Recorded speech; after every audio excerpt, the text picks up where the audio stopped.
9 თვის განმავლობაში საკანონმდებლო ორგანო ახალი თავდაცვის კოდექსს განიხილავდა. მიუხედავად ბევრი წინააღმდეგობისა, ინიციატივა დამტკიცდა და შედეგად რელიგიური უმცირესობების დისკრიმინაციის კიდევ ერთი კანონი მივიღეთ. ერთი შეხედვით იყო უთანასწორობა, რადგანაც მართლმადიდებელი სასულიერო პირები სრულად თავისუფლდებოდნენ, ხოლო სხვა სასულიერო პირებს ფორმალურად გადაუვადებოდათ სამსახურის მოხდის დრო. ამ საკანონმდებლო ცვლილებებთან ერთად ხელისუფლებამ შემოიტანა ახალი საგანგაშო ტერმინოლოგია, როგორიცაა არაკეთილსინდისიერი და ფიქტიური რელიგიური ორგანიზაციები, რაც ახალი თავდაცვის კოდექსის ამ ცვლილებების მთავარ არგუმენტად არის გამოყენებული. მართალია, ეს ტერმინოლოგია უშუალოდ კანონის ტექსტში არ წერია, თუმცა გვხვდება თავდაცვის კოდექსის განმარტებით ბარათში, რითაც ამ ტერმინოლოგიის სამართლებრივ და საკანონმდებლო სივრცეში გამოყენების ფაქტი ფიქსირდება. ეს არის ძალიან საშიში ტერმინები. სახელმწიფო ცდილობს რელიგიური ინსტიტუციები გამოიყენოს იმისათვის, რომ იყოს იარაღი საკუთარი პოლიტიკური მიზნებისათვის, საკუთარი დღის წესრიგისათვის, კერძოდ იყოს გარკვეულად მხარდამჭერი მათი, იქნება ეს არჩევნები თუ სხვადასხვა პოლიტიკური მიზნები. ეს არის რუსული მეთოდი, მე შემიძლია ვთქვა, იმიტომ რომ მე ინფორმაციას ვადევნებ თვალს, რუსეთში სახელმწიფო აკონტროლებს რელიგიურ ორგანიზაციებს საკუთარი პოლიტიკური მიზნებისათვის, ისევე როგორც ბელორუსში, იმ რელიგიური ორგანიზაციის ლიდერებს, რომლებიც ცდილობენ გარკვეულად შეინარჩუნონ დამოუკიდებლობა და გამოხატონ თავიანთი აზრი თავისუფლად, უქმნიან პრობლემებს, უკერავენ საქმეებს, ართმევენ სამლოცველო სახლებს, ქმნიან მათზე პროპაგანდისტულ ფილმებს მათ წინააღმდეგ, ან უქმნებენ რეგისტრაციას. ასე რომ შეიძლება ჩვენ ვივარაუდოთ, რომ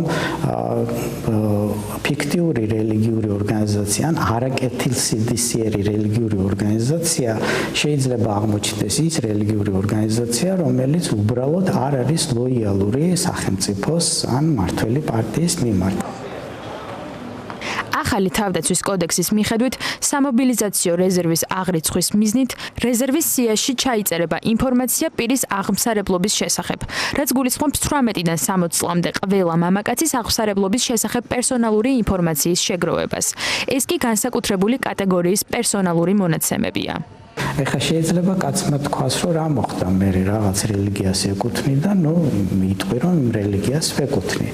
მაგრამ დღევანდელი სახელმწიფოს დამოკიდებულება, მისი პროპაგანდა არის ისეთი, რომ თუ შენ არ ახარ დომინანტი რელიგიის წარმომადგენელი და არ ხარ, ასე ვთქვათ, ლეგიტიმირებული დომინანტი რელიგიური იერარქების მიერ და ხარ სხვა, ასე ვთქვათ, დენომინაციის თუ რელიგიის მიმდევარი, გარკვეულად ითვლები მეორე ხარისხოვან მოქალაქედ. როგორც კომუნისტების დროს იყო, თუ შენ არ იყავი პარტიის წევრი, ისე მაღალ თანამდებობაზე ვერ დაინიშნებოდი. როდესაც ადამიანს ეკითხებიან, შენ ხარ თუ არა დომინანტი რელიგიის წარმომადგენელი, ფაქტიურად ეკითხებიან მეორე ხარისხოვანი მოქალაქე ხარ თუ პირველ ხარისხოვანი მოქალაქე ხარ, ჩვენიანი ხარ თუ არა ხარ ჩვენიანი, უნდა გენდოთ თუ არ უნდა გენდოთ. კონკრეტულ კანონს თუ გავცდებით, რა საზოგადო შედეგებამდე შეიძლება მივიდეს ეს ყველაფერი.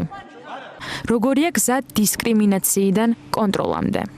საქართველოს დამოუკიდებლობის დღიდან მე თვალს ვადევნებ რელიგიურ სინდისის თავისუფლების ხარისხს საქართველოში, იმიტომ რომ იქედან მოყოლებული და კიდევ უფრო ადრე კომუნისტების დროიდან მე ვარ არადომინანტი რელიგიის წარმომადგენელი. მინდა გითხრათ, რომ სახელმწიფო არასოდეს არ იდგა სიმაღლეზე, იმ სიმაღლეზე, რომ დაუშვათ სინდისის თავისუფლება ყოფილიყო რაღაც ევროპული სტანდარტის. მაგრამ ტენდენცია არის ისეთი, რომ სინდისის თავისუფლების შეზღუდვა უფრო და უფრო ძლიერდება და უფრო იკვეთება სახელმწიფოს სურვილი გააკონტროლოს რელიგიები და როდესაც ერთი რელიგიის მიმართ, ამ შემთხვევაში დომინანტი რელიგიის მიმართ არის ასეთი დამოკიდებულება, რომელიც სცილდება თუნდაც კონკორდაც და უფრო ღრმავდება და უფრო იკვრება მათ შორის კავშირი, ეს რა თქმა უნდა პირდაპირ პროპორციულად აისახება შეზღუდვებთან რელიგიის თავისუფლების კუთხით. მე ვიტყვი, რომ დღეს საქართველოში არის რაღაც რუსულ-ირანული ჰიბრიდი რელიგიებთან დაკავშირებით და არანაირად ამ კუთხით საქართველო არ მიდის არც დემოკრატიის და არც ევროპის ღირებულებების გზისკენ. ეს იყო დროების ბოლო სიუჟეტი დღეს